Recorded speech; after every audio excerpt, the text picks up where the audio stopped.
Hello दोस्तों, सुप्रभात आप सभी को। मैं कैलाश सैन स्वागत करता हूं आपका टाइटन ट्रेडर के इस यूट्यूब चैनल में।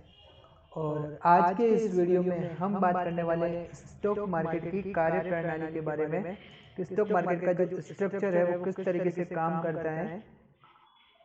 स्टॉक मार्केट की जो घटक हैं जैसे कि सेबी है, एनएसई है, बीएसई है, एमसीएक्स है, एनसीडीएक्स है, जो ब्रोकर है एंजल वन, मोतीलाल ओसवाल, वो सब कैसे काम करते हैं, उनको कौन रेगुलेट करता है, किस तरीके से ये अपने इस काम को करते हैं और आप लोगों तक पहुंच पाते हैं। इन सभी बातों की जानकारी हम इस वीडियो के अंदर लेने वाले हैं। तो दोस्तों, वीडियो शुरू करने से पहले मैं आपसे रिक्वेस्ट करना चाहूँगा कि यहाँ पर आपको बहुत ही सीखने लायक जानकारी मिलने वाली है। तो आप इस चैनल को सब्सक्राइब कर लें, लाइक करें और कुछ भी आपको कोई सी भी प्रकार का वीडियो चाहिए तो उसका जो कमेंट है वो करें और अपना सजेशन अवश्य दें कि हमको इस तरीके का वीडियो चाहिए या इस तरीके के कुछ चाहिए या ऐसा इम्प्रूवमेंट चाहिए। ठीक है। इसके अलावा हमारा एक एल्गो ट्रेडिंग प्लेटफॉर्म है, वो भी एल्गो का भी हमारा बहुत बढ़िया प्लेटफॉर्म वर्क कर रहा है। तो आप उसकी वीडियोस को एल्गो किस तरीके से काम कर रहा है तो उसकी वीडियोस भी आप हमारे इसी चैनल पे देख सकते हैं। तो चैनल को सब्सक्राइब अवश्य कर लें। आप किसी भी प्रकार के ट्रेडर हैं, आप एक्सपीरियंस ट्रेडर हैं या आपको मतलब ट्रेडिंग बिल्कुल भी नहीं आती है, उसमें दोनों ही कामों में आपको जो हमारा रोबोट है एल्गो ट्रेडिंग सिस्टम वो हेल्प करेगा। और आपको कुछ भी समझ में नहीं आ रहा तो आप हमें कभी भी कॉल कर सकते हैं। वीडियो के नीचे डिस्क्रिप्शन में नंबर वगैरह सब कुछ दिया हुआ है। ठीक है दोस्तों, वीडियो शुरू करते हैं। स्टॉक मार्केट की कार्यप्रणाली को शुरू करते हैं। तो स्टॉक मार्केट की कार्यप्रणाली में सबसे पहले हम बात करते हैं एक्सचेंज के बारे में। जो एक्सचेंज है, एक्सचेंज होते हैं जैसे हिंदुस्तान में अपने दो एक्सचेंज है, NSE and BSE equity market के। इक्विटी मार्केट क्या होता है? जब भी कोई कंपनी जैसे कि रिलायंस है, एसबीआई है, आदित्य बिरला, इनका शेयर खरीदना बेचना आप जानते होंगे, लेकिन जब ये यहाँ पे लिस्टेड नहीं थी एनएसई और बीएसई पे, इक्विटी मार्केट में ये लिस्टेड नहीं थी, उससे पहले जो इनके शेयर दिए हुए होंगे, लेकिन उससे पहले ये पब्लिक में लिस्टेड नहीं थी कि पब्लिक इसका शेयर नहीं खरीद, आम जनता जो है वो इसके शेयर नहीं खरीद पाती थी। तो जैसे ही आम जनता को शेयर खरीदने की आवश्यकता महसूस हुई, कंपनी को लगा कि अब हमें जो पब्लिकली जाना चाहिए, पब्लिक आम जनता में अपने शेयर को बांटना चाहिए, तो कंपनी क्या करती है, अपने आप को लिस्ट करती है नेशनल स्टॉक एक्सचेंज और बॉम्बे स्टॉक एक्सचेंज पर। इन दोनों एक्सचेंज का मतलब ये होता है, उसको हम विस्तार से अगली स्लाइड में समझेंगे। पहले मैं आपको यहाँ पे बता देता हूँ कि ये जो इक्विटी मार्केट में कंपनी आती कैसे है। जैसे कंपनी को ये महसूस हुआ कि उसको अभी पब्लिकली जाना चाहिए, पब्लिक से आम जनता से पैसा उठाना चाहिए, तो वो क्या करती है, अपना एक आईपीओ लाती है। इक्विटी मार्केट में आईपीओ आते हैं, इनिशियल पब्लिक ऑफरिंग। वो आईपीओ ला करके कंपनी एनएसई और बीएसई पे लिस्टेड हो जाती है और उसके बाद आम जनता अपने ब्रोकर के माध्यम से शेयर खरीदने और बेचने का कार्य करती है। भारत में दो एक्सचेंज इक्विटी मार्केट के, एनएसई और बीएसई। इसके अलावा एक एक्सचेंज है कमोडिटी मार्केट का, जिसमें एमसीएक्स बोलते हैं, मल्टी कमोडिटी एक्सचेंज।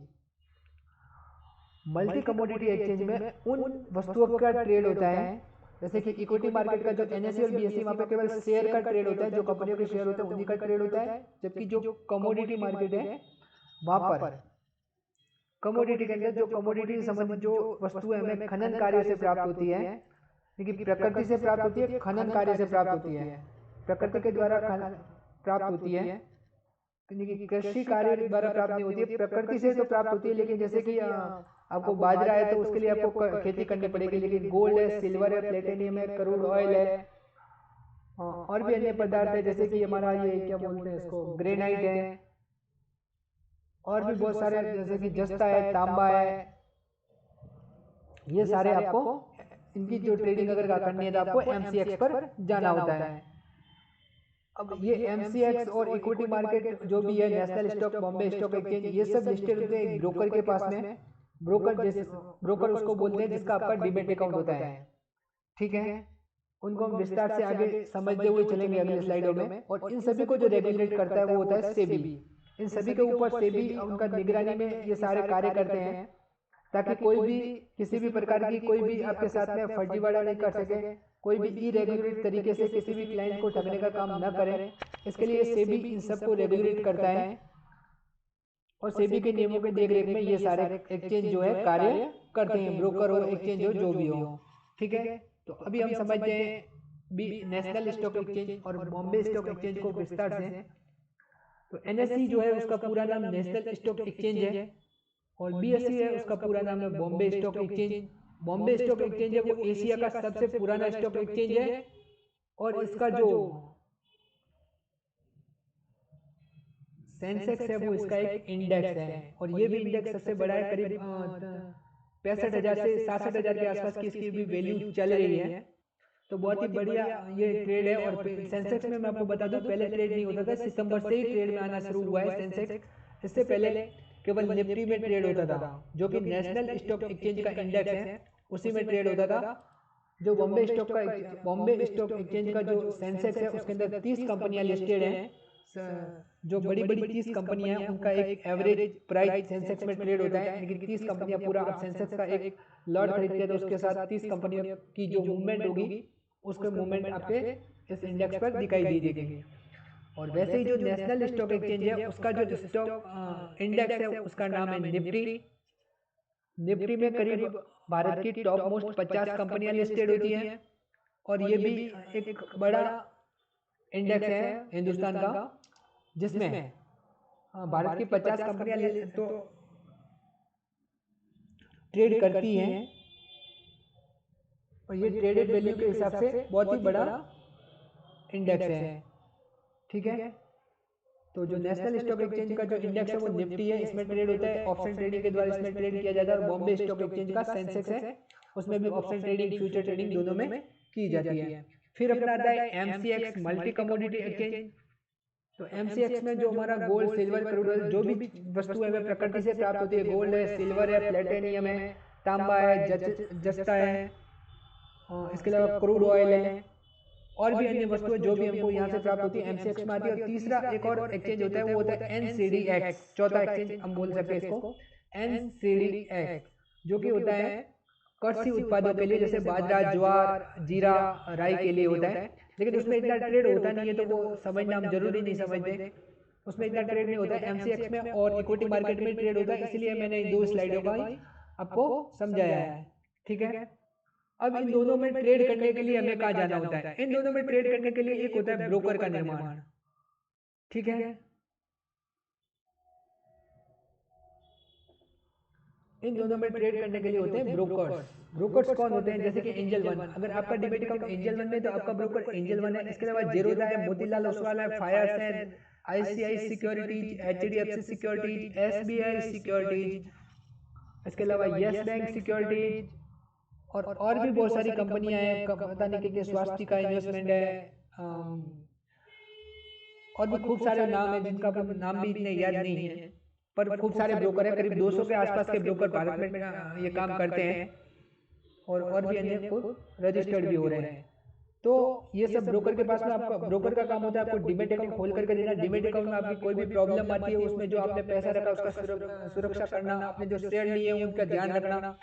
आपने डिमेट अकाउंट के माध्यम से जो भी ऑर्डर लगाए हैं उनको नेशनल स्टॉक एक्सचेंज या बॉम्बे स्टॉक एक्सचेंज जहाँ पर भी आपने ट्रेड लगाए वहां तक पहुंचाना, वहां से शेयर ला करके आपके डिमेट अकाउंट में क्रेडिट करना, ये सारा काम ब्रोकर का होता है।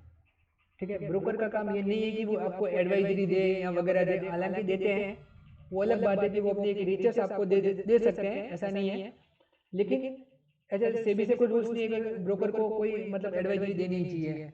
ठीक है, तो ये हो गया आपका डिमेट अकाउंट, और इन सबको जो रेगुलेट करता है उसका नाम है सेबी। ठीक है, सेबी को भी अपन एक विस्तार से समझ लेते हैं। सेबी का जो पूरा नाम है वो securities exchange board of India है, और इसकी स्थापना 1992 में हुई थी। हालांकि इसकी स्थापना 1988 में जो कानून है वो दे दिया गया था संसद में, बोर्ड में, और इसको जो वैधानिक रूप दिया गया संसद ने, भारत की जो संसद ने इसको पास किया था वो 1992 में, यानी कि हर्षद मेहता कांड के बाद में लगभग इसका गठन हो चुका था, और इसने अपना रेगुलेट करना आधिकारिक रूप से, इसको जो भी अधिकार थे इसके दे दिए गए, और इसने पूरे शेयर बाजार को अभी तक कंट्रोल करके रखा है। और उसके बाद से हमें लगभग कुछ फ्रॉड देखने को तो मिले हैं, लेकिन फिर भी कंट्रोल में है। इतने पहले जितने फ्रॉड होते थे उतने नहीं, और सारा काम इस वक्त ऑनलाइन है। पहले ऑफलाइन तरीके से किए जाते थे, लेकिन अभी ऑनलाइन तरीके से किए जाते हैं। अभी दोस्तों अगर आप शेयर बाजार में इन्वेस्टमेंट करना चाहते हैं या शेयर बाजार को सीखना चाहते हैं तो आपको एंजल वन के साथ में डीमैट अकाउंट खोल सकते हैं। वहाँ पर आपको फ्री ऑफ कॉस्ट क्लासेज मिलती है, 4 से 6 बजे तक free of cost. Her segment की क्लास होती है, ऑप्शन की होती है, एमसीएक्स की होती है, फंडामेंटल एनालिसिस, टेक्निकल एनालिसिस। इसके अलावा जो अपना करेंसी मार्केट में कैसे ट्रेड करना है उसकी भी क्लासेज आपको होती है। तो आप वहाँ पर पे उसको ज्वाइन कर सकते हैं। फ्री ऑफ कॉस्ट अकाउंट है, वीडियो के नीचे डिस्क्रिप्शन में इसका लिंक दिया हुआ है। आप अपना डीमैट अकाउंट 5 मिनट लगेंगे, खोल दीजिए। आपके पास में पैन कार्ड नहीं है तो भी हमसे संपर्क कर सकते हैं, हम आपको पैन कार्ड बना करके दे देंगे, कोई इशू नहीं है। तो तुरंत अपना जो डीमैट अकाउंट है वो आप खोल दें और सीखना शुरू करें। मार्केट को सीखना जरूरी है, आप ट्रेड करें ना करें ये इंपॉर्टेंट नहीं है, लेकिन आप मार्केट को सीखिए, क्योंकि मार्केट इन फ्यूचर आप जब भी ग्रो करेंगे तब आप इन्वेस्टमेंट के लिए किसी दूसरे के ऊपर निर्भर रहेंगे। तो अभी आप सीखे हुए होंगे तो ये आपके लिए अच्छा रहेगा। और सीखा हुआ कहीं जाता नहीं है, इसलिए सीखते रहें। Thank you. किसी भी प्रकार की अगर जानकारी चाहिए आपको तो आप हमसे संपर्क कर सकते हैं। हमारा नंबर यहाँ पे स्लाइड पे दिया हुआ, आप लिख सकते हैं। हमारी वेबसाइट पे आप विजिट कर सकते हैं एल्गो ट्रेडिंग के लिए titanrobot.in। और भीनमाल में हमारा ऑफिस भी आरएमजीबी बैंक के ऊपर, वहाँ भी आप विजिट कर सकते हैं। इसके अलावा आप हमें टाइटन ट्रेडर के नाम से इंस्टाग्राम, यूट्यूब, फेसबुक हर जगह से फॉलो भी कर सकते हैं। ठीक है, कहीं से भी आप हमें संपर्क कर सकते हैं, हम आपके लिए सदा अवेलेबल हैं। थैंक यू, मिलते हैं अगले वीडियो में। तब तक के लिए आपका सभी का खूब खूब अभिनंदन कि आपने इस वीडियो को देखा, और धन्यवाद। दोस्तों एक बार फिर मैं आपसे रिक्वेस्ट करना चाहता हूँ कि आप इस चैनल को सब्सक्राइब अवश्य करें, क्योंकि आपको बहुत ही आपके मतलब परिवार के लिए या बच्चों के लिए आप अगर सीखना चाहते हैं मार्केट को तो आपको यहाँ पे बहुत ही बढ़िया बढ़िया जानकारियाँ मिलने वाली हैं। हालांकि हम नए अभी ग्रो कर रहे हैं, फिर भी आपको अच्छी अच्छी जानकारियाँ मिलेगी।